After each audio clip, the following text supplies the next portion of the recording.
Assalamualaikum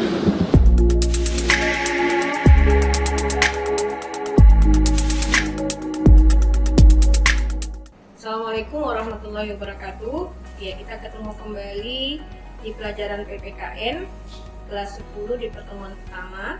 Ya, salam jumpa kembali. Kita sudah di pertemuan pertama di semester genap. Ya, berarti kamu sudah dapat nilai di semester ganjil. Ya, kalau kamu memang mau maju, berarti kamu harus ada peningkatan dari semester ganjil, ya. Gimana peningkatannya? Untuk perubahan itu dari diri kamu sendiri, ya. Silahkan kamu amati, tiru dan modifikasi, ya, pelajaran-pelajaran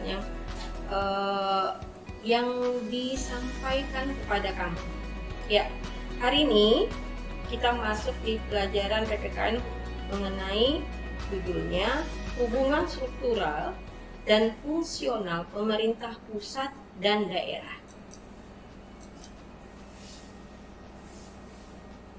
Ya, subnya desentralisasi atau otonomi daerah dalam konteks Negara Kesatuan Republik Indonesia.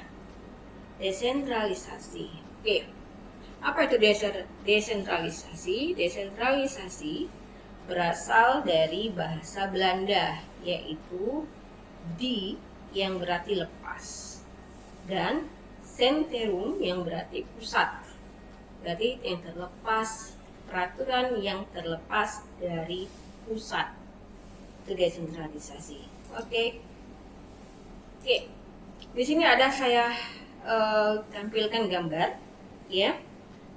Mengenai setiap kepala daerah wajib memberikan laporan di depan anggota Dewan Perwakilan Daerah mengenai perkembangan wilayahnya. Ya, samalah seperti kamu, ya, kamu sudah ujian dan kamu pasti akan kepingin melihat hasil ujian kamu berapa nilainya. Seperti itu dia. Oke. Diketahui bahwa terdapat dua kelompok besar yang memberikan definisi tentang desentralisasi, yaitu Anglo-Saxon dan kontinental. Ya, Anglo-Saxon mendefinisikan sebagai penyerahan wewenang dari pusat baik kepada para pejabat pusat yang ada di daerah yang disebut dengan dekonsentrasi. Ya, hati-hati ya bacanya, ya, harus terpreset. Dekonsentrasi maupun kepala badan-badan atau otonomi daerah yang disebut devolusi. Jadi nanti kalau dalam tugas atau dalam pertanyaan saya tanyakan tentang devolusi itu apa, kamu sudah tahu penjabarannya. Ya, tadi menurut pendapat dari Saxon, sekarang kontinental. Kontinental membedakan desentralisasi menjadi dua bagian, yaitu desentralisasi jabatan atau dekonsentrasi. Ya, desentralisasi jabatan samalah dengan dekonsentrasi dan desentralisasi ketatanegaraan. Dekonsentrasi adalah penyerahan kekuasaan dari atas ke bawah dalam rangka kepegawaian guna kelancaran pekerjaan semata. Contoh yang paling dekat, wali kelas menyerahkan tugasnya untuk mencatat berapa siswa yang hadir dalam kelas, itu tugas dari sekretaris, ya. Itulah contohnya. Desentralisasi ketatanegaraan merupakan pemberian kekuasaan untuk mengatur daerah di dalam lingkungannya guna mewujudkan asas demokrasi dalam pemerintah negara.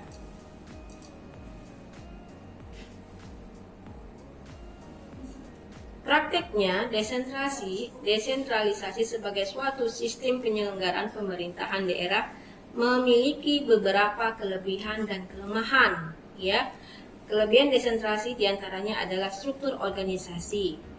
Yang didesentralisasikan merupakan pendelegasian wewenang dan memperingan manajemen pemerintah pusat.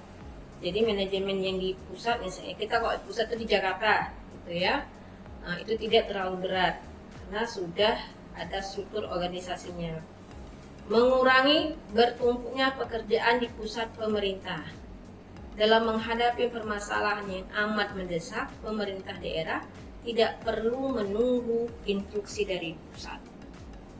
Jadi, misalnya gubernur sudah ada dia tidak perlu lagi menunggu instruksi dari pusat karena sudah ada desentralisasinya.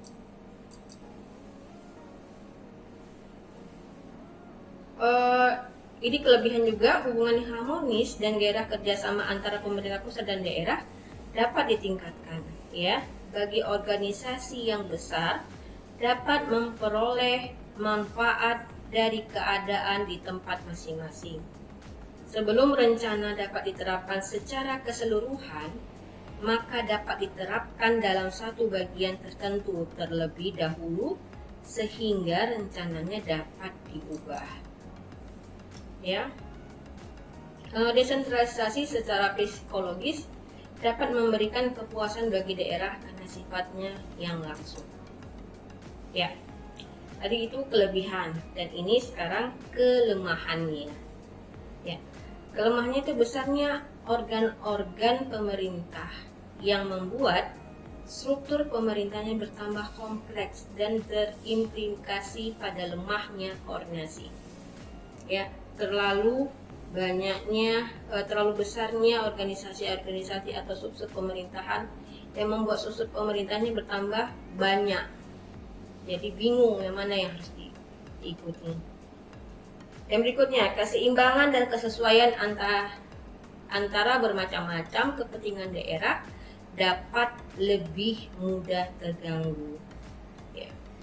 Desentralisasi teritorial mendorong timbulnya paham kedaerahan.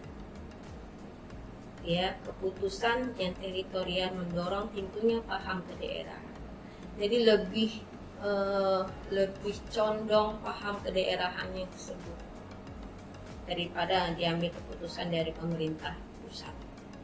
Keputusan yang diambil memerlukan waktu yang lama karena memerlukan perundingan yang bertele-tele. Ya, jadi setiap ada keputusan waktunya terlalu lama agar bisa diambil satu keputusan atau kesimpulan. Desentralisasi memerlukan biaya yang besar dan sulit untuk memperoleh keseragaman dan kesederhanaan.